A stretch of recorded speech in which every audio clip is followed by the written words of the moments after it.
Thank you, Karen. And welcome to everyone. Delighted to be here with you today. I'm Jonathan Fribley, a longtime early educator, professional development facilitator.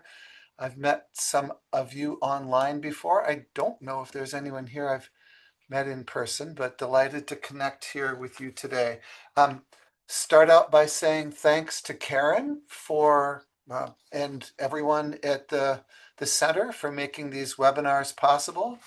Thanks to you folks for taking the time and doing the work to think together about how we create communities that are good for young people as well as adults.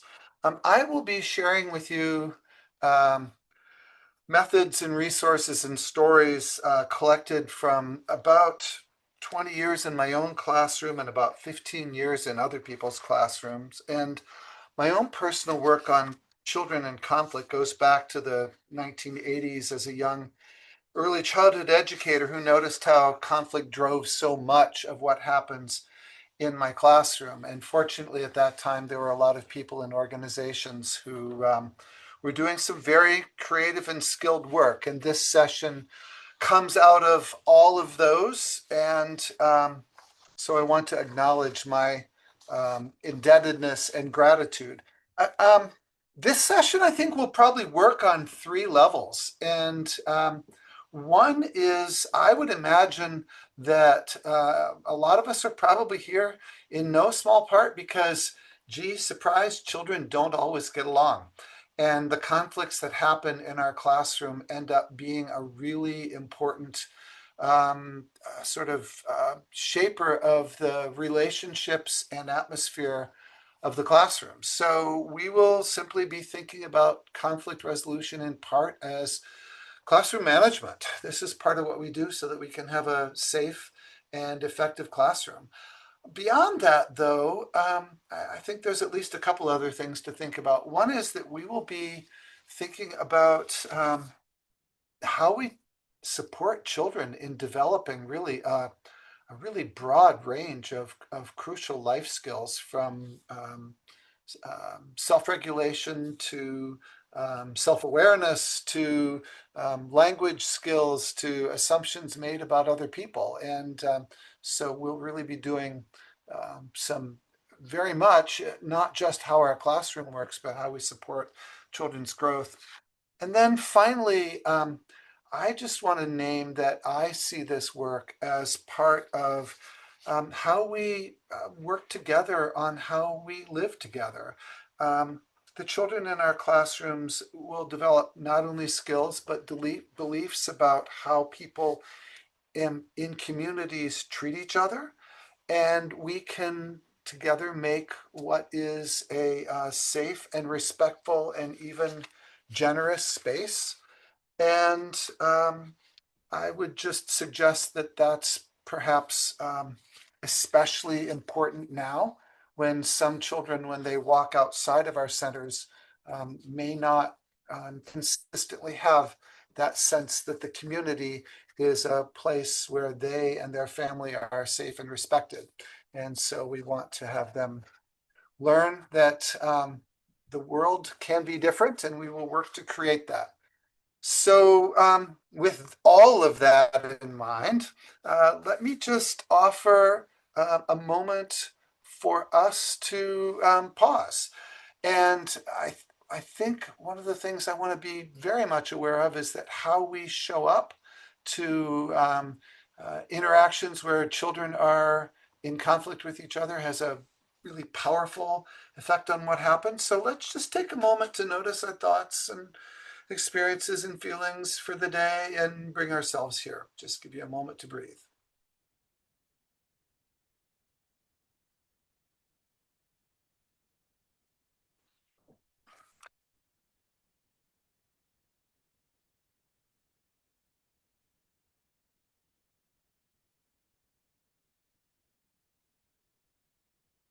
All right, so let's, at the end of the day, that moment could probably go longer, but we'll take that for now. And if you need more, please feel free to take it. Let's think a little bit about what goes on with young children and especially what we want them to learn. I'm the person who's supposed to be in charge here, but you folks work with young kids as well. And so let's do some thinking about what happens and what we want to have happen. So let me just invite this question. Thinking about young children having difficulty over everything from who gets a turn to who gets that block to um, how am I going to get to be friends with this person? What do we want children to learn about conflict? And if you have any thoughts on that, let me invite you to go ahead and put some notes in the chat. Tammy shares that it's normal and we can work through it. Hey, how to problem solve and less impulsive behavior. So normal, it can be worked through. And Sarah's suggesting that we can work through it by problem solving as opposed to impulsive behavior. It's okay to have feelings, big problems, and little, oh boy, I can't keep up with all this. Terrific. Okay. Big problems, see a different perspective besides their own. Okay. We can use our words. Paula says conflict's normal. We can use our words. It's okay to have those feelings. We are going to have those feelings. That's part of it, right? And yet, we're not going to have those feelings overwhelm us, right? That there is a solution. Dorothy, thank you for that. I think one of the challenges we experience is that some children really have the sense that I'm going to engage in this conflict and it's not going to be okay. And so for kids to have that sense of hopefulness, that confidence that they will have their needs addressed, that they will have some power, and that this will be able to be resolved in a way that meets everyone's needs. Yeah, it's okay to feel frustrated, right? Okay. Connie, thank you for that. The word fair is a really interesting one. And we can do some thinking about that. And you've introduced the word compromise there, also another important word. It's a really interesting question, like what is fair? And one of the things that we may end up doing is exploring what is a 3 or 4-year-old's sense of fairness, and how is that the same or different from a second or third graders, right? Lee, this is a time when they are going to get acquainted with their emotions, aren't they? And so we can do all kinds of emotion learning here. Empathy, absolutely. That's a response we need to cultivate. Communicating their needs, talk. So if we have some themes here, one is feelings are going to emerge, right? That is going to happen, okay? And we want them to notice that and accept that. We also want them to be able to not have those feelings be totally in charge of what happens, right? That simply the impulse of those feelings isn't what's going to take shape here. So we want there to be strategies for children to communicate about conflicts, that involves both being able to tell and being able to listen, it sounds like, right? And that it's possible to reach solutions, and that this is going to be kind of an everyday sort of thing, and they can have confidence that it can be handled in ways where, as Joy says, every voice will be heard and will matter, and will be addressed, will be considered and supported. So, all right, so you folks kind of did the workshop. Now we just, I mean, you sketched out what we need children to be able to do, right? So then thinking together some about what our strategies are for getting there. And I think what I want to do with you is, let's see, I think, yeah, my next slide actually captures where we want to be able to go, I think. And you've described a lot of this, right? Conflict's normal. Geez, I'm sorry, I'm not remembering everybody's names here, but somebody exactly said that. We need everybody to be able to understand this is gonna come up, and there are going to be big emotions involved, okay? Um, but that we can resolve those, right? I also want to note a word there that we did not highlight explicitly, but is back behind everything that happens here. Conflict's normal.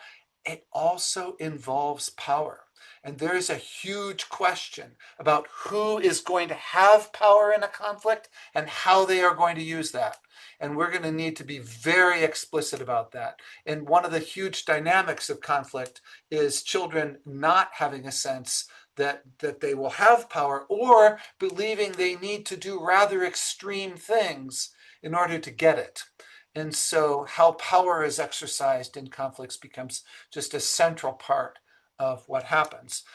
People tend to have patterns as to how we resolve conflict. We can see that with kids, right? The same child melts down, the same child hits, the same child bites, right? They have ways that they do conflict, right? That's true for us, right? All right. We have patterns in how we interact with our parents, our siblings, our friends, our coworkers, our partners, whoever that might be. And one of the things that I want to do with us today is be very clear about what some of the kinds of patterns are so that we can be intentional about the kinds of patterns that we nurture and teach really with children. Because those patterns done skillfully, like that, when I put there, peacefully resolving conflict, this is really hard. I would suggest that the two hardest things that children learn to do in school are read and resolve conflicts. Okay, and we're very explicit about how we teach reading, and I want us to think with as much care as we can do in an hour and a half about how we teach resolving um, differences between people. And so then that's really where we're going to end up with is this, what I've called everyone wins, everybody wins, is a collaborative conflict resolution process. It kind of gives us a step-by-step, a pattern, all right, that we can use so that we can be intentional and so that children can be clear about exactly, oh, this is how we're going to do this, right? Right. So, several of you have mentioned some principles in resolving conflict, and we want kids to be exactly clear about this is how we're doing it, because when that's clear and when it works for them, then they can trust. All right. So, let's just take a moment and name what some kids have conflicts about. I don't need to tell anybody this, right? What do you see kids have difficulties about? Toys, toys, toys, toys, toys, toys, toys. Yes, sharing toys. Line leader. Yeah. Oh, no, knocking down. Yeah, okay. Knocking down things. Attention. Absolutely. So toys, the line, attention. They're on my spot. Physical space. Okay. Yeah. Okay. Being first. Oh, the markers, the line. Yep. All right. Oh, being friends. Do kids still say she can't come to my birthday? Yeah. Okay. Yep. All right. Toys, the line. Oof. Oh, the helper chair. Okay. So who gets to be where in the age? Yeah. All right. All right. Absolutely. She's touching me, or she's almost touching me, right? She's in my space, right? She's not my friend. And I'm kind of laughing because here we are at 4:15 and none of those are immediately happening. But when they are immediately happening, nobody's laughing, right? Okay. Attention, being left out. I appreciate the number of people who are naming aspects of attention, either with teachers or with their friends, right? That people, they want to be seen, they want to be included, and nothing's they look, oh gosh, they're looking at me, she's copying me. Yeah. Okay. Yeah. Oh yeah, someone knocks off commonly with blocks then, right? Looking at me, absolutely. All right. So, is everybody feeling good and stressed? Right. Yeah, this is where we live. Everybody recognizes their classrooms in there. All right. So just to be clear, it's not only kids that have conflicts, right? Adults do too. And I want to do a little bit of thinking with you about that because I think when we think about some of our own conflicts, we can see some of what goes on for children. You know, when I think about children, you folks named relationships, ideas, space, power, some of those same kinds of things happen with adults. And you don't have to spend very long on social media to be aware. You don't have to spend 3 minutes on social media to be aware of adults having conflicts in some not so healthy ways, right? But then in our own immediate lives, the number one conflict between married people, whether spoken or unspoken, is money, apparently. Someone has unhealthy habits, the other person doesn't care for it. Driving, right now, everybody wish me luck. I am trying to help my 92-year-old father decide on his own that he's done driving rather than needing to do something drastic in order to keep other people safe. Um, and, there's just, I put up a couple rolls of toilet paper. Anybody see the conflict here with the toilet paper? Okay. Is this a conflict anybody's had in their house? This apparently is one of the most talked about conflicts online and in advice columns and such, right? Which way does the toilet paper go? And everybody's sure they're right. Okay. Yeah. Oh, Marcia, thanks for the very complete description. And of children's conflicts. And I'm sitting here thinking some of that actually we could roll right into adults, right? Oh, Courtney, you've got this going right with your parent. Right. So conflict happens. That's just like lesson number one. One of you shared that with us. Conflict happens all day, every day. It is normal. And I'm actually old enough that I remember when Ronald Reagan was president, and we don't need to get into politics, and he wasn't my favorite um, president, but this statement I think is actually pretty wise. Peace is not the absence of conflict; it's the ability to handle conflict by peaceful means, right? That is what our children are learning. And I want to suggest they are learning it in two ways. And I think you folks have actually suggested both of these. One is that it is possible to resolve conflict peacefully. All right. And let's be clear, some of our children do not have that as a working hypothesis, right? They do not have a lived experience or a mental model or an emotional model of conflict being resolved peacefully. That's not how we do it. Okay. And so we need them to believe that's possible. All right. And then we need to support them in building the skills that actually make it possible. So let's bring this to the workplace for a moment, right? Okay. And we've already, Courtney's already described for us the paper towel conflict in your workplace, but we experience all sorts of conflicts in our daily work, right? It might be how one person does the job, how they clean the paint cups, and how we'd like to have the paint cups cleaned, right? Not taking others' suggestions. That's an adult. How and then to flip that for some people, it's like how you give me suggestions. They don't feel like suggestions. They feel like you're telling it. So there's lots of dynamics to different parts of this, right? Um, and the saying goes that people don't quit their jobs, they quit their boss. And that's not entirely fair and accurate, right? Because we've all had some jobs we didn't want to do. But a boss who manages conflicts in ways that people feel seen and heard goes a long way towards making a workplace that people want to show up with.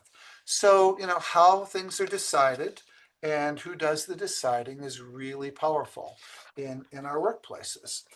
And what that comes around to then is that conflict always involves some aspect of power, right? Who's going to get to decide? And do I have enough power so that my needs will be and wants will be at least considered and addressed at least some kind of level that this place works for me, right? And this goes directly to the issue, depending on sort of where we are, do I feel safe or do I feel seen, right? Usually as adults, we feel physically safe in a workplace. We may not feel emotionally safe. And part of feeling emotionally safe is feeling seen and valued, right? And you know, how that gets played out in conflicts is a large part of that. So conflicts involve power. Children have not necessarily learned helpful lessons about how power is exercised in conflicts. Okay, so we need to be really clear about how we exercise power in a way that, frankly, empowers them. So we'll need to get there. I want to give you an example of a conflict. This was in the news. This was several years ago now, but it's just like, oh my gosh. Okay, so neighbors often have conflicts, right? Our neighbor's dog was racing out of the yard before they got the fence fixed, and the mail carrier didn't feel safe, and so the mail wasn't getting delivered on this part of our block. Okay. Um, People playing stereo louder at night. Fireworks the week of 4th of July is a conflict in our neighborhood, or the weeks before and after 4th of July. I want to introduce you to a conflict that happened in a very ritzy neighborhood. You can see from the house, the picture here, that these homes are well spaced apart, right? This is a neighborhood with money in Kentucky. And I'm going to share a little news blurb with you. These are photos. If you look here, we have the photo of Rand Paul's home. Rand Paul, senator from Kentucky, and Rene Boucher, his neighbor. All right. A Kentucky jury has awarded U.S. Senator Rand Paul more than $580,000 in damages against a next door neighbor who broke 6 of the Republican lawmaker's ribs in a gardening dispute. The neighbor, Rene Boucher, 60, pleaded guilty last year to tackling Paul, age 56, in November. Boucher said, quote, he'd had enough of the senator's habit of piling garden rubbish along the border of their properties in Bowling Green, Kentucky. And on the left is a picture of Rand Paul. Oh, you can't see the bandage in this picture. Oh, I'll have to get a better picture. On the right is Rene Boucher being arraigned in the court. And why am I telling you about this? Because the third lesson of conflict is it involves intense feelings. Even if you're a U.S. senator, and I believe Rene Boucher was like a anesthesiologist or something, you know, like this very professional man who's supposed to be able to work in a professional setting, right? And here he is tackling his next door neighbor. So what I want to offer there is that when conflict happens, people can feel really threatened. And you know, this sense then of, are we safe? And how do I act when I feel like my neighbor keeps dumping crap along the line of our property, or I am so tired of this, you know, of Jared knocking down my block tower, or whatever it is, right? The emotions can get intense. So let's name a few of those emotions that show up for kids.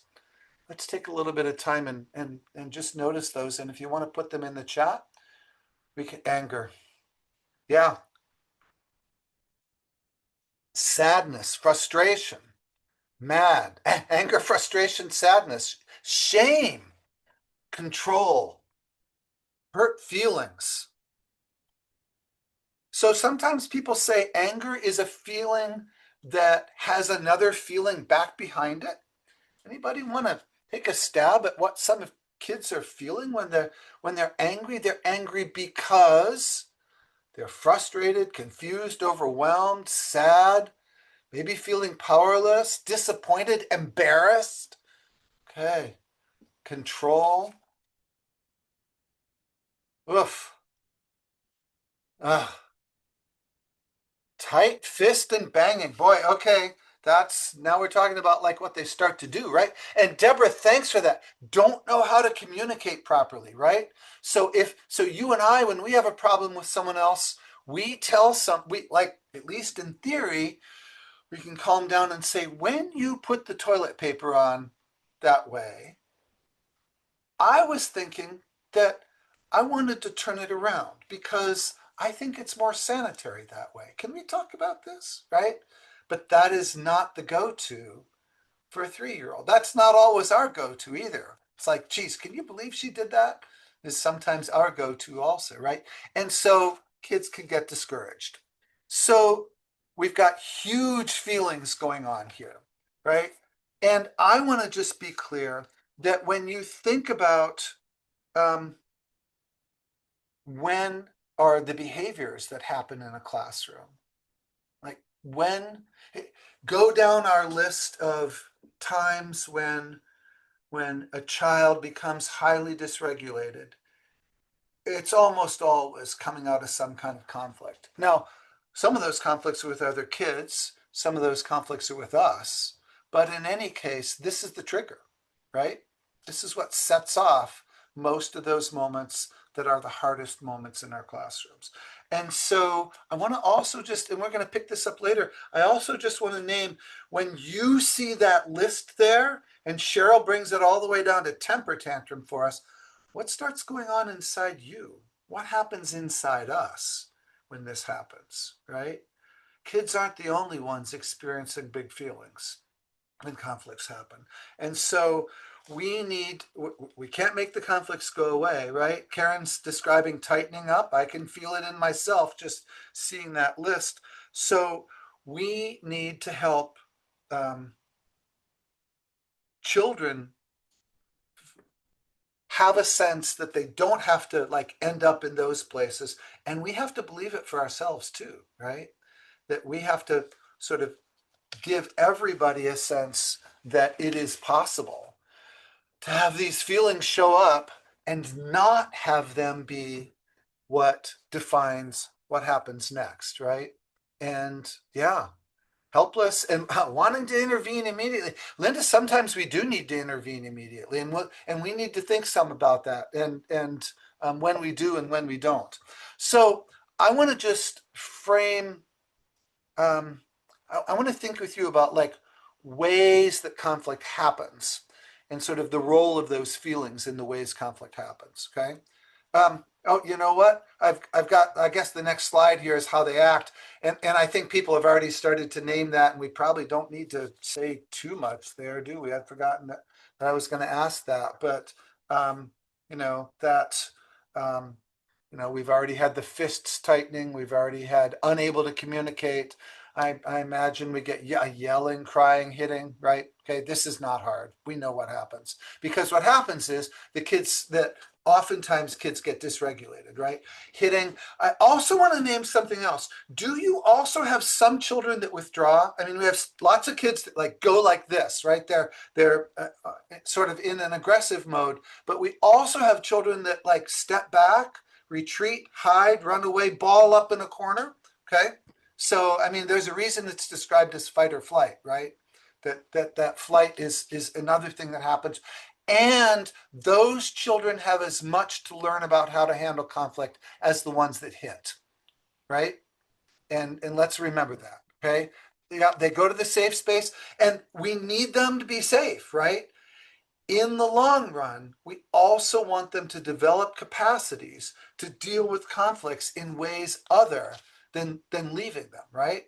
Okay. That's not, I mean, that may be the healthiest response they have, but we also want them to develop the capacity to be able to name their needs and get them met. right? Those children have deserve that as well. So typically, the way conflict gets framed and the way most oh, thank you for that, Kelly. You know what? I just want to pause here. The anger, the yelling, the crying, the withdrawing, the silent, the covering their eyes, um, covering their face, isolating themselves. These are all people are having a really hard time, right? I think we just want to like take a moment and notice that, and we know that, right? But in our own experience, that this is a moment um, when children are feeling really vulnerable, right? Even the ones that are hitting and biting, they're feeling afraid, right? And so um, remembering that this is a moment when children feel vulnerable, and unfortunately, we can feel vulnerable too, right? But it is also one of those moments where if we can begin to flip the script, if we can begin to give children a sense that you don't need to be terrified at this moment, that we can give them some fundamentally different understandings of how people can interact with each other and what their place is in this classroom, that they can be safe, they can be seen, they can be heard, right? Okay. Yeah. Thanks for that, Paula. The way, I mean, and one of the things that like our like my big idea number two is people have tend to have patterns about how we resolve conflict. How have children, like, where have children gotten their patterns? They're walking in with the patterns they've spent 3 or 4 years rehearsing at home, right? And so I want to be respectful of those. Okay, we need to, like, this is, children are doing what they know is functional from the space they've lived their lives in, right? And we want them to learn that it's possible to do it other ways. All right. So I want to take a minute with you and think about sort of different patterns. All right. And the sort of classic pattern of conflict is win-lose, right? And we all sort of have that kind of model. Um, Life is a football game. One team wins, one team loses. Okay. It's a fight, it's a battle, it's a war. We have lots of metaphors for that. Okay, winner takes all, um, and this is, I think, a really sort of fun. I mean, does conflict happen this way?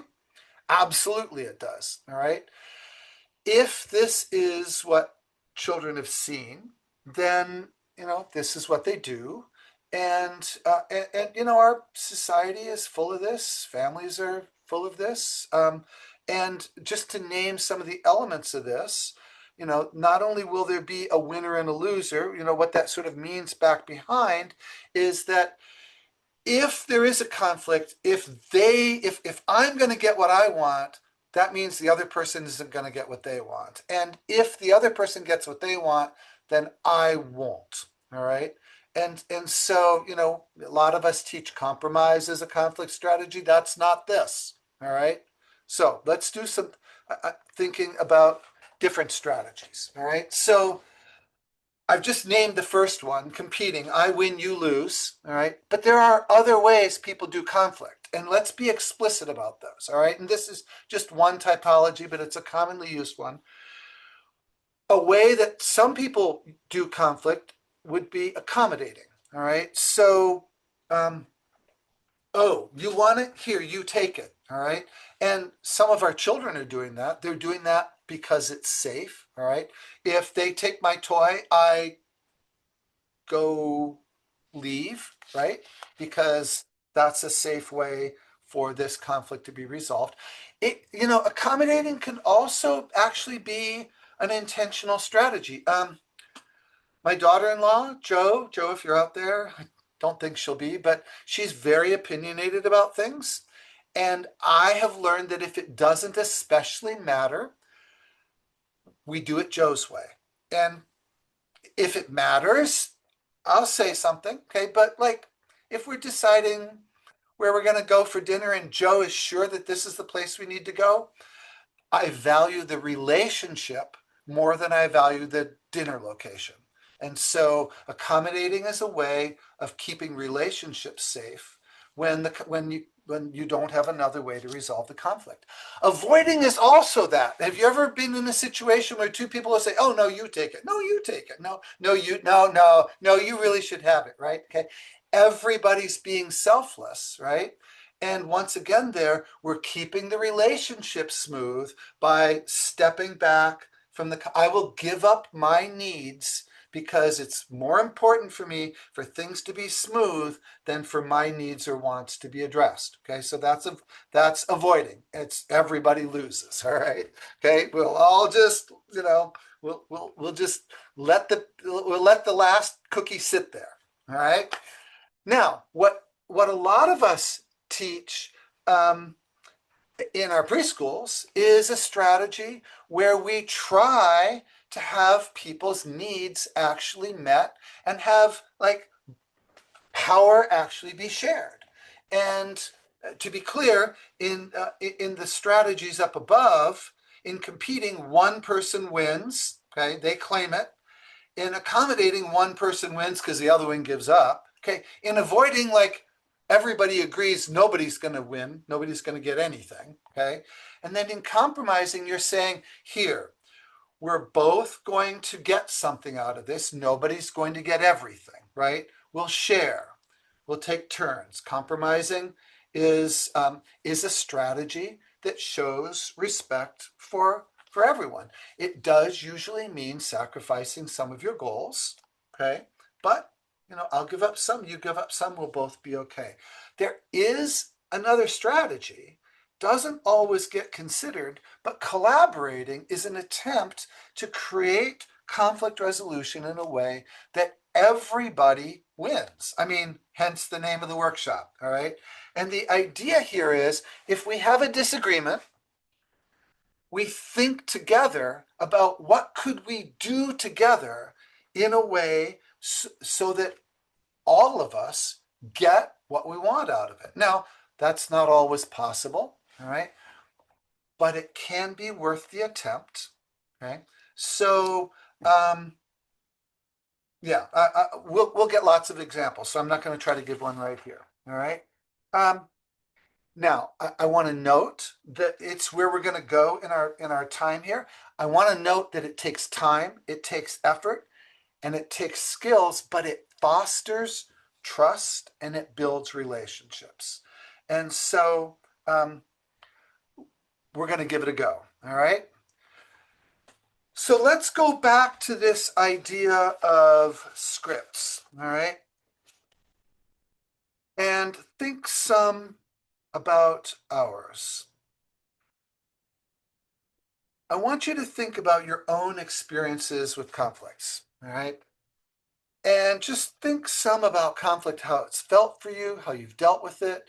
When I put up this typology of different strategies, you may have seen some of the ones you use in there, or you may see you do some with some people in some situations, and you do some with other people in other situations. But what I want to highlight here is that I want to note that we, as actors in this, have our own scripts for how we do things, okay? I want to be straight up. I am somebody who, like my whole life, I was very uncomfortable with conflict. And what did I learn to do as a child? I learned to accommodate and to avoid. Okay, that's what I was taught. All right. And I felt that's how I got safe. All right. And so it has taken intentional work as an adult to, in effect, claim my power and say, no, I'm going to step into this and it's a risk that I feel like I can handle, and I don't need to win, but I am going to insist that I have a voice in this process too. And so I think being aware of what our own sort of practices are, what our own patterns are, can help us as we lean in. All right. So as we do that, then we can think some about the skills involved, and let's think about the skills involved for kids, but there's skills that we need to use too. All right. So In fact, your second handout, you got a whole pile of them for me, right? Your second handout is a whole list of skills from the Illinois Early Learning and Development Standards that are related to conflict. There's a whole set that is very specifically about managing conflicts, okay? So, okay, sharing, taking turns, solving conflicts, okay? Like conflicts are a problem that we can solve together. And notice seeking adult help, because sometimes conflicts are just plain overwhelming and we need somebody to give us a hand. Um, Developing positive relationships is in no small part, like we've mentioned, empathy, recognizing the feelings. These are all of these relationship skills will be at play when children are disagreeing. Okay. All of these communication skills will be at play when children are disagreeing. Okay. So what that comes down to, and decision making skills is, here's my, I was going to say short list, but it's not a short list. Here's what it takes to do conflict well. Okay. So we will, like, it is extremely rare for a 3 or 4 year old to walk into a program able to do conflict well. That's really hard for us as adults, okay? To be able to handle all of that and to do it in an emotionally charged setting, all right? So this is hard stuff. And what do kids do instead? Well, we saw they retreat or they're violent, okay? And violence is a claim of power, right? I'm going to claim power in this situation by, physically striking someone or taking someone. I want to share with you a quote from someone who's done a lot of research on children and violence. I think it's really profound in this context. Dr. Ronald Slavey, violence is usually a last resort for children. But for some children, when they reach into their toolbox, it's the only tool that's there. Okay? If all I've got is hitting, well, except I got biting too, maybe, right? Okay. If those are the tools I have, then when I'm in a conflict situation, that's what I'm going to take out. So, in no small part, our job is to give children new tools for resolving conflict and to teach them how to use them, recognizing that we're going to ask them to use them in emotionally charged settings, which is really freaking hard. Okay, it's hard for us, right? Everything I've ever said to my wife that I wish I hadn't, I said when my emotions were big and we were having a conflict, right? Okay, and that's probably true for most of us. So what we're going to do is we're going to teach children those skills and rehearse them, all right? And then during conflicts, we're going to have to scaffold them. We're not going to be able to just say, here, do it, right? They're going to need lots of support. Cindy Finch has 2 classroom conditions for doing this that I think are really wise and I think we want to name, okay?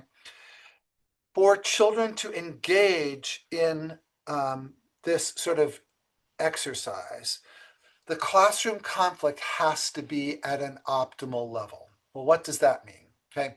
The first thing and the easier part is you can't have a classroom with no conflict.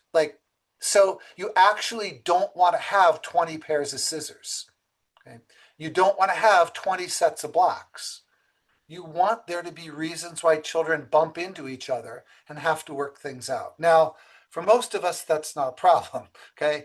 The problem is the other side. And I want to be really clear about this, that some of us have classrooms where there is so much conflict going on, okay, that it is so difficult for us to create spaces where children are safe and enough to engage in taking the risks that we're going to ask them to do here, and us for having the 3 minutes it's going to take to support children in doing this. All right. And so I do want to say that when we're in a classroom where, throughout, I don't, hopefully nobody here is in one of these classrooms, but I know I've coached in plenty of them where, one child is ripping everything off the wall and another child's climbing on top of the cubbies and another child saying, I hate you, you effing whatever. And that's happening, you know, we're going to need to do some, I mean, the term that I know is we're going to need to flood the zone. We're going to need to get enough support in there so that children can get help when they need it. All right. Because I can't take 5 minutes to help children resolve a conflict when four others are going off. Plus, and this is perhaps more important, the emotions are so high that nobody feels safe. And I can't bring kids back to feeling safe.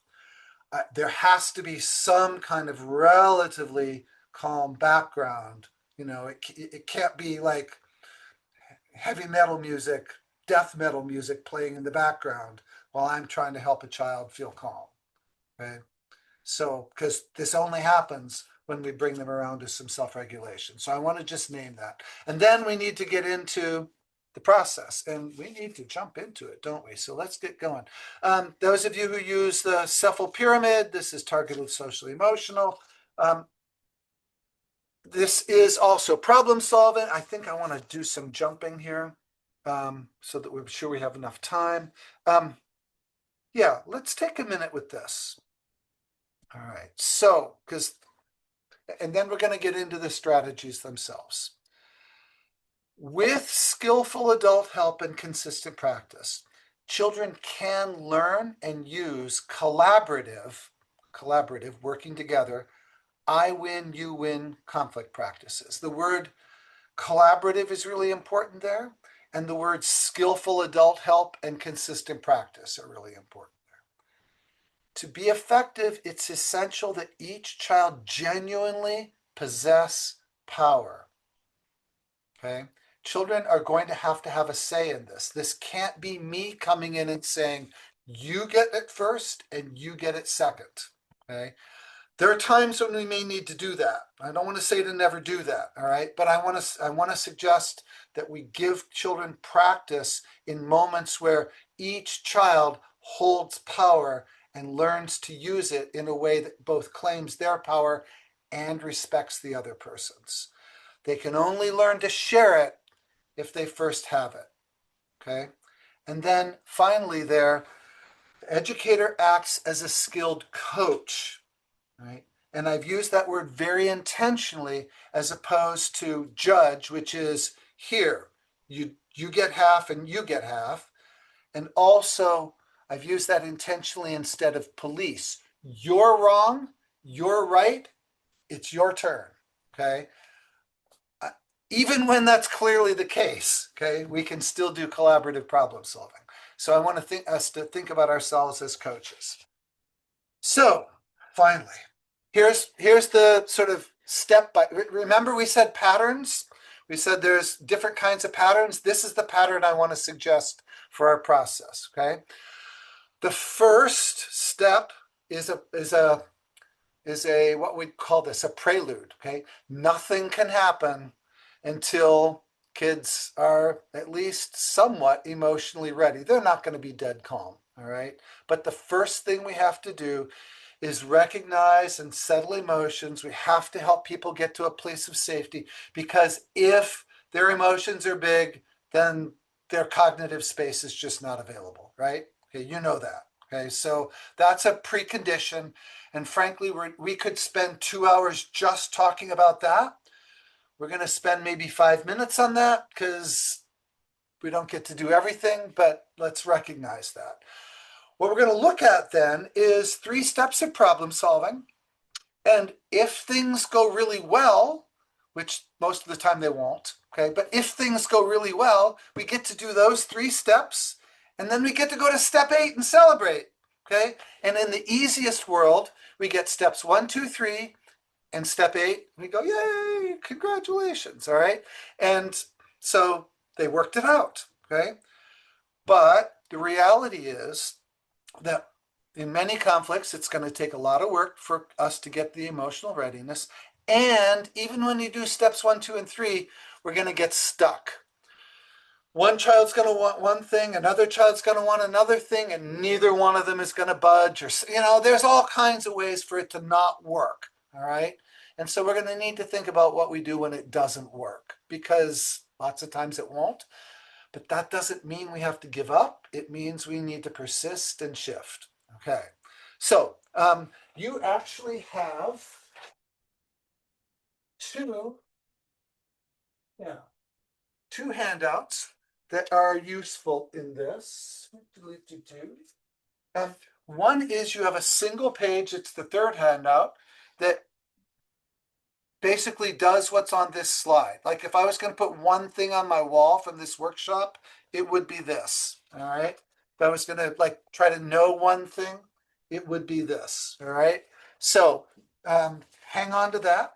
And then so that you know, and we're going to refer to this, the fourth handout is actually a scenario uh, where a teacher and two children walk through this complete script. But remember, people do conflict in patterns. This is a pattern that we're going to learn and practice with kids, or that you can, or that maybe you can borrow from. So let's jump into it. And we're going to do the simple version first. All right. We're going to assume, oh, it's a really nice day and kids are just having a little disagreement, and we will get through it relatively easily. And we will get through it using a set of skills and using a pattern, a process for the conflict. All right. And it goes like this. All right. Two children having a problem. The first thing they do is each person tells each other the problem. Then they come up with ideas about what to do. And then they reach agreement. And then they celebrate. And I want to, we're going to hang on to that celebrate part. That's actually, I think, pretty important. And notice the little asterisk. It seldom works like this. All right. But it is the structure that we're building from. So let's do it. And here is an example. And let's see. Anybody in the interest of hearing anybody else's voices, I'll go ahead and be the educator, but would anybody want to be Katie or anybody want to be Daquan?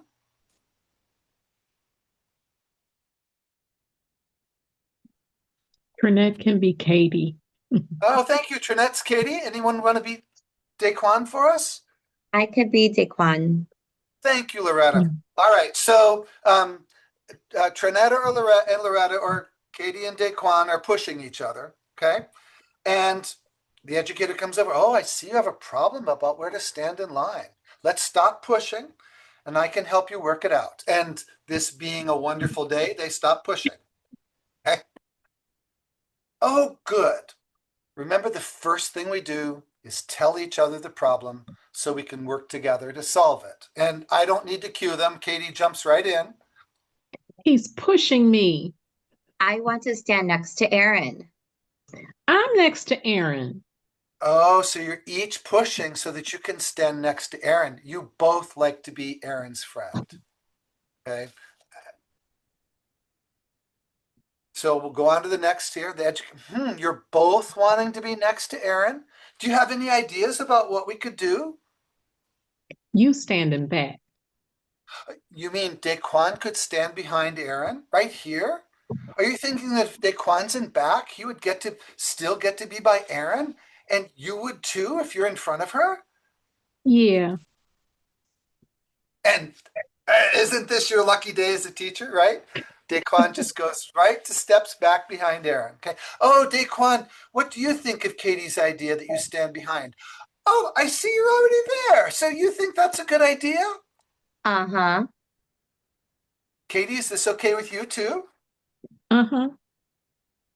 Congratulations, you worked it out. You had a problem, you got an idea, and you solved it. Those are our three steps, right? Okay. You solved your conflict. Let's do high fives. Daquan and Katie, you're a good team at solving problems. Okay. All right. So let's just take a minute and what do you notice there besides the fact that this is the best and easiest day with a conflict you've ever had in your life? Okay. But are there things that you notice about what the educator did here? Let's start here. Anything you notice about the telling the problem? Anybody want to highlight anything? Thank you for the Oscars for Trinette and Loretta. All right, an excellent dramatic interpretation. Gave the students power to make decisions. Okay, yeah. So that happens right here, doesn't it? Okay. You're both wanting to be next to Aaron. And notice the teacher does not say, you go here, you go here. The teacher, in effect, says, what do you think you should do? Right? Okay.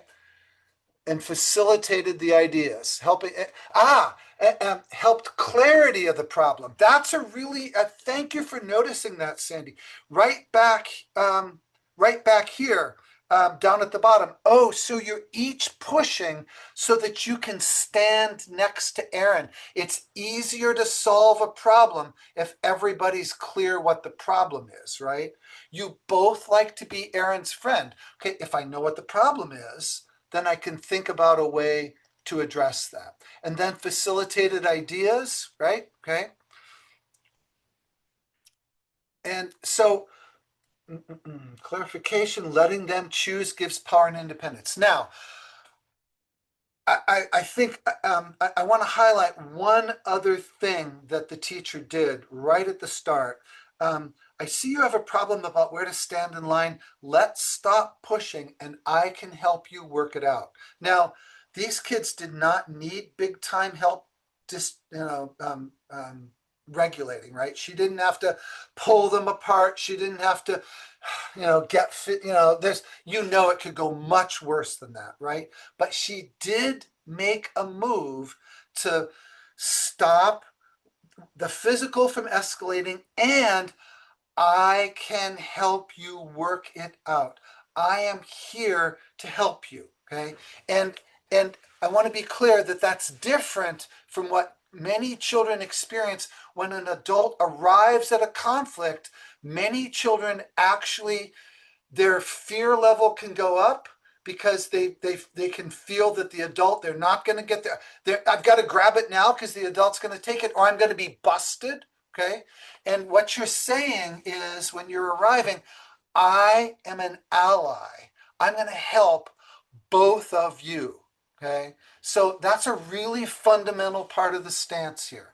And that has to be the stance the whole way through. I am not here because you're the good kid and you're the bad kid. I'm not even here because you're right this time and you're wrong.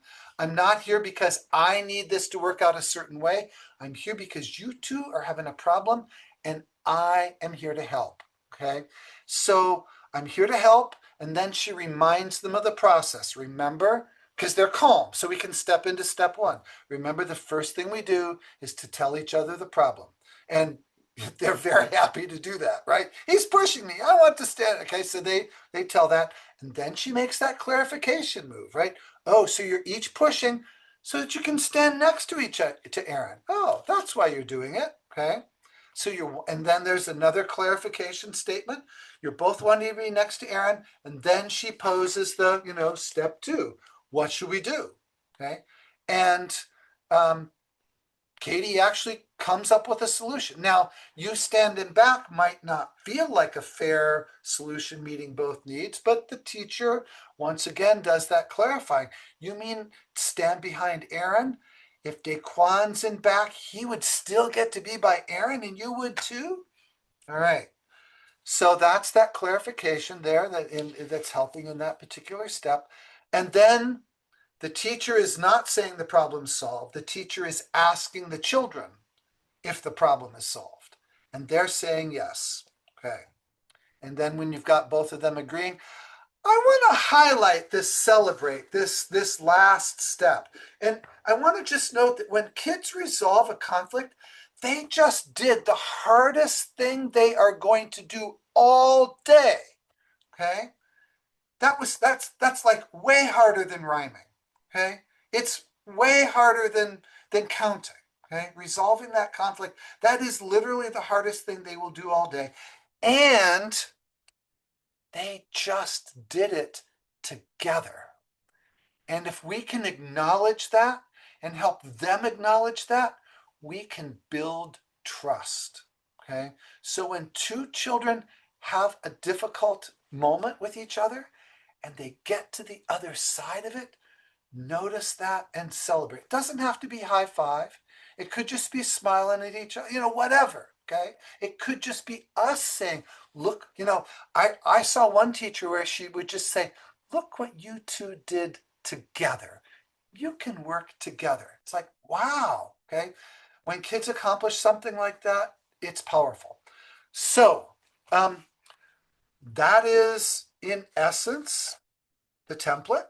All right. And if it worked that smoothly every time, that'd be great. It doesn't. So let's look at some of the things that are challenging. Okay. The first thing I want to notice is that step 2. Okay. Step 2 seems really easy. What to do, right? Oh, you both want to be next to Aaron? What should we do? All right. Well, interestingly, I don't know if anyone here is familiar with the second step program. It's widely used in early childhood, not just in early childhood. Okay, it's interesting. Why is that program called the second step program? Well, it's because their second step is what can I do? All right. They have a violence. Actually, I'll share with you in a little bit. They have a conflict resolution strategy that I have borrowed very liberally from, okay, and some others here. And in second step, the second step is having kids identify what can I do. And here's what the research says is that children who can generate constructive steps back here are much less likely to be violent. Remember, if a kid reaches into their toolbox and all they've got is violence, then they will be violent. But if they reach in there and they've got 6 different ideas, oh, you could go back here. We could take turns. We could share. How about if we make a monster together? Whatever, if they've got lots of different tools, then they are much less likely to be violent. They're more likely to pull out another tool. So that practice in generating what to do is a really powerful move. Now, I want to acknowledge that that's actually really hard for a lot of kids. With a lot of kids, you'd get to this point right here, and they are so, they don't, first off, they don't have practice at that, like generating that's, they're just not used to doing that. The other thing is, if they're still emotionally aroused, they do not have good access to the cognitive parts of their brain. So for this what to do step to be successful, kids have got to have come down some in their emotions. Otherwise, they won't generate ideas. Okay, they won't feel safe and they won't cognitively have it available. All right. So, but assuming that's in place, then when we ask that what to do, we are in effect asking them to brainstorm. So one of the suggestions I want to make is that one of the skills that we can teach children that helps them in conflict is we can practice brainstorming, not just around conflict, but around lots of different things. Okay. So whenever you've got any kind of problem, do some brainstorming around it. And so let's do a little bit ourselves. Okay. Here's a classic problem that shows up in my house when we haven't done dinner planning. Okay, it's dinner time. What are we going to do for dinner? Okay, I don't want to cook. Mary, do you want to cook? No, I don't want to cook. Nobody wants to cook. What are we going to do? Order pizza. Amber says, you've been here. Carry out. What else? I bet we can come up with 15 ideas. Leftovers. Uber Eats. Cereal. You go out and get something. Fend for yourself. Subs. Worked. Oh, we could work. Yeah, if we both cook and we make waffles are stupid easy, aren't they? Or pancakes. Those are even easier. The cleanup's easier. Sandwiches, leftovers, cooked together. See, this is what we do every day, right? Find something to eat that doesn't go to my parents' house. All right. Love it. Okay. Eat cereal. Yeah. Okay. So you have skills in this. Okay. and you can make my kids do it. DoorDash, right? This is why DoorDash does so well, right? It's because we have so many moments like, oh, ice cream. Oh, yeah, right. Okay. That's not one I thought of. We're absolutely there. Okay.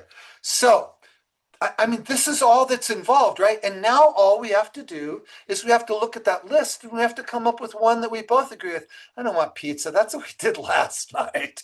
Okay. And you know what? I don't want to, like, I appreciate you offering to cook with me, but I don't want to do the dishes either. Okay. All right. Well, we're also kind of broke. So, like, this isn't like it's the end of the month. It's not a good time for DoorDash. All right, so what do you think? Cereal or rummage in the fridge? How about if you choose, we get to choose. It's cereal or rummage in the fridge. Okay, all right. But see, that's how that goes, right? Oh, ramen noodles. There we go. All right. But that is how that goes, right? And you problem solve that through there. The same kind of thing, kids can do the same kind of thing. And I want to just share with you an example from a classroom that I worked with. Okay. And this was actually a childcare center. And in the childcare center, there was a classroom that during the morning was the preschool classroom. But during the afternoon, some kids left and the ratios changed, and the toddlers came into the preschool classroom in the afternoon. And you can imagine what that means in terms of the materials, right? Well, in this classroom, they had books they called their special books. It was like a journal or a drawing book or whatever, right? And each child had a special book. They had their name on it, they decorated it, they got to put their own stuff inside, and there was a shelf where the special books were kept. They were kept face out. Everyone, had their own place for theirs. It was really like a very prideful thing. The kids loved their special books. And when the toddlers came in, guess what the toddlers went for? Okay, there's shiny face out special books. Okay, and the preschoolers were upset. Their books were getting messed with. Now, the teacher could have solved this problem by at lunchtime simply taking the books and putting them away. Okay, but one morning at Circle, she says to the kids, what should we do to keep the little kids out of our special books? And she had a big piece of chart paper and she took ideas from the kids, put them up on a high shelf, say no, no, no. Like, who has a toddler at home, right? Okay.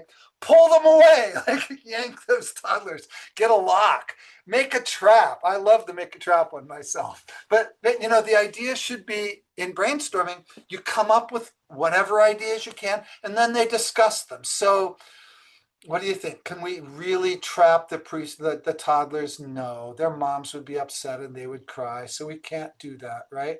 Okay. But they agreed that they actually added something to the helper chart. What they finally came up with was they added a person to the helper chart whose job was to take all the special books and put them in a bin and give them to the teacher for her to put up high. It's like, but they came up with that. And they had several ideas, and then they came up with one that worked. And so just what I want to suggest to you there is giving kids practice in brainstorming builds a skill, builds a muscle, so that when you're back here, if you get stuck, you can say, let's brainstorm, let's come up with some ideas. I'll write them all down. And it makes for a safe space where we've practiced brainstorming. Okay, so let's see how that might work with kids.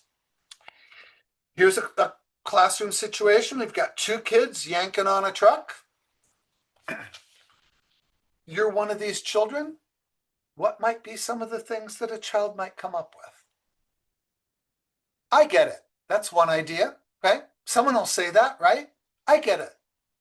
Okay, we can have it so that Jeremy gets it. Lisa says, no, I get it. Oh, we can have it so that Lisa gets it. That's two ideas. Let's see if we can come up with some more. Yeah, mine, right? I wasn't done playing with it, right? Okay. Now, I want to pause with I wasn't done playing with it, because if I'm playing police officer or judge, right, what I now do is I find out Who had it first? You had it first. You get it. Done. Okay. And, there are times when when we're the law, but another way to do it is, oh, what do you think we could do? It looks like you're both pulling on it. Okay. Caring is share. We could share it. Okay. I thought you were done. How long? Oh, let's get the timer. All right. I want to be clear that like left to their own devices, children will actually also come up with some interesting kinds of strategies that we might never think of. Okay. And I would not put it past some child to say, get inside and I'll push. Okay. Or some other child to say, let's put the blocks in together. Okay. And what I want to highlight here is the the best or trade it with here, you take the truck and I get the whatever else, right? Okay. What I want to highlight here is a good solution is one that both children agree with. Okay. They can, I've seen kids like not pulling on a truck, but like having a squabble about an object, and the solution they come up with is for them to both go do something else. If they're happy, I'm happy, right? The key here is that they come up with a solution that they will both agree with. And if that's solid, then we're good. All right. Now, this, of course, it takes some work for kids to be able to generate solutions, and we'll do more thinking about that as we come along. Okay. But here's the big one. Okay. Is that we'll have it's my turn first. I had it first. It's mine. I want it, right? And kids will get stuck. All right. And so we need kids to like we want them to claim their power, right? Okay. Agreeing or disagreeing, as I said, there's a claim of power, but we need them to do two things. We need them to both claim their power and know that they won't always get their way, right? Both of those things are true. And so that's this step ends up being kind of a big hairy one. And so let me play with it with you a bit. And I think in doing that, I want to notice some alignment with a couple other processes. All right. One is the the taxi or cephal, which is step one is what's the problem? That's pretty similar to what I got. Step two is to think of some solutions. That's essentially the same. Step three, what would happen if we tried each solution? My experience has been that young kids aren't very invested in that, and that they have a hard time with it. And that the key thing here is simply that they agree or disagree. And if they find out later on that it doesn't work, okay, we can solve that. But that be safe and fair and how everyone would feel. They'll take care of how everyone will feel by like saying they agree or not. All right. And so I've kind of parked that step and gone to the key thing is can we come up with a solution that we both agree with? All right. So that's how that kind of all aligns right there for those of you using that one. So let me just pause here and notice what you got that you may be thinking about. And then we need to jump into what happens in real life when it's harder than what I just described. Anything that someone wants to tell or ask, or just give yourself a moment to process?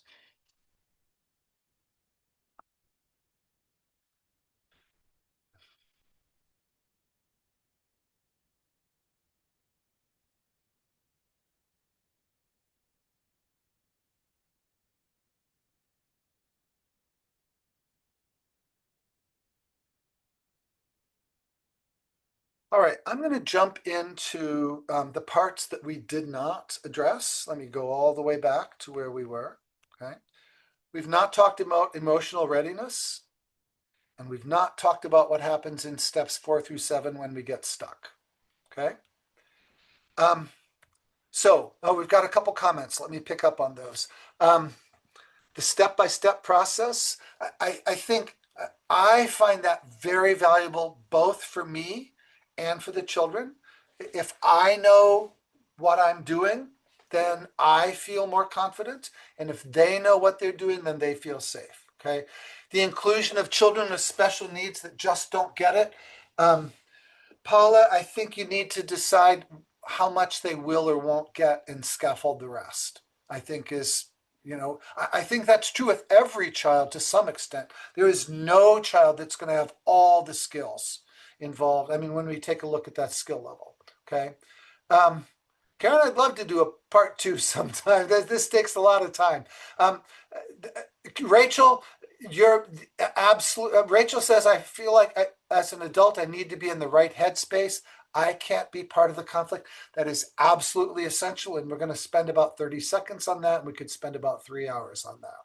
That is absolutely the truth. Okay. Put up the last chart again, including the pyramid model. This one here. Yeah. Okay. So just to be clear, this is the alignment then, is that connecting to the pyramid model, in both of them, we're naming the problem. In both of them, we're identifying solutions. For me, I'm not spending a bunch of time on the what would happen. I find that's really hard for kids and it's not very productive. The key thing is they have to agree. And so we go there. And then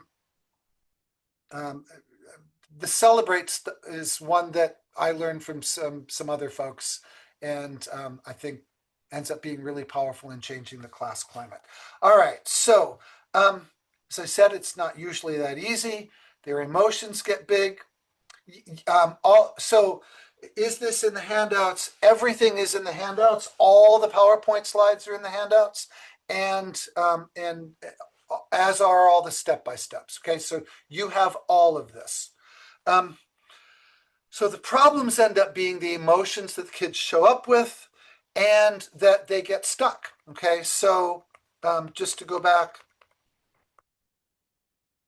here, the problems happen before we engage in the problem solving at all, the emotional readiness, and that kids get stuck. Step 4. All right. Well, you end up having to have a step 4. So let's talk about those. All right. I don't need to tell you. So here's the whole thing again, right? I don't need to tell you that kids' emotions get big. If we had 2 hours, or 2 weeks, we'd spend a whole lot of time thinking about how we help children regulate. What I can tell you right now is that step 1 can only take place when children's feelings have come to a place where they can access their cognitive processes. If they're still up, who is it? Dan Siegel talks about kids flipping the lid, right? That when the cerebral cortex is able to communicate with the brain stem, then the cerebral cortex can be involved. When emotions get too big, the cerebral cortex and the brain stem aren't talking to each other anymore, and the emotions are in charge. And can't do this when the emotions are in charge. You got to get calm. I will share, like I say, we could take 2 hours on this. In your handouts, there is a single sheet on joining and calming, tools for quieting intense arousal. It's from the folks, the developmental repair folks, which are just Google developmental repair. There's some folks in Minneapolis that do incredible work on that. That's one page out of that. I would, so I'll leave that. I would say that you have a lovely example based on a conflict I witnessed. You have a whole script as your 4th handout. And do we have enough time for it? I'm going to take 2 minutes because it's important enough. All right. So I'm going to share with you what's on your 4th handout, actually. All right. So this is, okay. So I'm just going to share it and you're welcome to read along if you have it handy. All right. So 2 children are having a conflict. The educator comes over. Oh my, it looks like we're having a problem. I'll keep you safe and help you figure it out. I'm noticing you're both looking upset and you're both holding onto that block so tightly. And Melvin, you're pulling. I'll hold on to the block so that nobody takes it from either of you. Okay. I want to just notice what a powerful move that is, that when a teacher intervenes, that she physically makes it so that both children know that the other child is not about to win right now. And also that they're not about to win right now, okay? That you do what you need to do so that everybody feels emotionally and physically safe. And Melvin keeps pulling, and the teacher says, I promise I will make sure we figure this out. Do you want to hold on too? Or is it okay if I hold on for all of us? Melvin says, I had it and she took it. Oh, I see. Your face looks angry. And see how you look upset too? Your eyes are so big. I'm thinking, Melvin, you want to use the block, and Siham, you do too. I want it, but I need it. Okay, for now, let's all hold it, and we'll work together on this problem. Remember what we do when we have a problem when we're really upset? First, before we can fix the problem, we have to calm our minds. So, let's take a few breaths and find our calm minds. That was one. I think I need two. Oh, I think I need three. Melvin, will you help me take my third one? Oh, thanks, Melvin. Are we feeling a little calmer now? Ready to talk about it and solve our problem? I want to just highlight there how much work went in before step one. Okay. And nothing constructive happens until kids are calm. And to be quite frank, if kids can't get to that calm space right then, what we end up needing to say is, we'll need to work on this problem later, because we can't do it now. All right. So just noticing, we could, like I say, take a week on this. I need to park it for now, but that joining and calming, let's think a moment about the stuck part, okay? Because what'll happen is Melvin will say, I want it, and Siam will say, I want it, and we both want it, and neither one wants to give it up. Okay, so what do? And I've got 4 strategies for that, okay? The first is, if we can't come up with a solution, what we do is we ask for help. Boy, Melvin and Siham are having a really hard time here. They both want to use the block, and we're kind of stuck. Does anybody have any ideas to help us out? And you know what happens when you have a conflict is you have an audience, right? So get suggestions from other kids, right? Or have a chart on the wall. Here's a chart that the program I worked with in DC made. So it's in your handouts. It's handout number 6, okay? And they can go look for ideas up over on the wall. Okay, so Melvin and Siam both want the blocks. How about if you use the Legos, whatever. Everybody comes up with lots of ideas. So now you've got more ideas. You might think about other conflicts. Melvin, I remember when you wanted this, you did that, and that worked. Give some ideas yourself. And perspective taking. Oh, I'm seeing this is really important for Melvin, or whatever it is, helping children see the other person's point of view. Okay. And if that, the next thing you can go to then is if they agree there, you're good. All right. So we needed more ideas and they're good. Sometimes we're just flat stuck. Okay. And, Melvin insists, I get it. And Siaman says, no, I need it for my little pony. And we come up with 12 ideas and nobody's okay with any of them. Okay. And at that point, especially if they start getting more agitated, if the feelings start coming back up, here's some words from a teacher. I see we're trying really hard to solve this problem, and we just haven't found an answer yet. Let's take a break and try later. Okay, and so then I'll put the block right here, and when we're ready to try later again, And I want to be clear here. This is not a failure. It's like, oh, I can't believe you just didn't solve that problem. And Melvin, if you wouldn't be so insistent on getting your way, this problem would have been fixed, right? No, it's, we're going to keep coming back around till everybody's reached agreement. Okay. And this brings up Rachel's point, Rachel's reality, right? What does it feel like for us when this is all going on? Okay.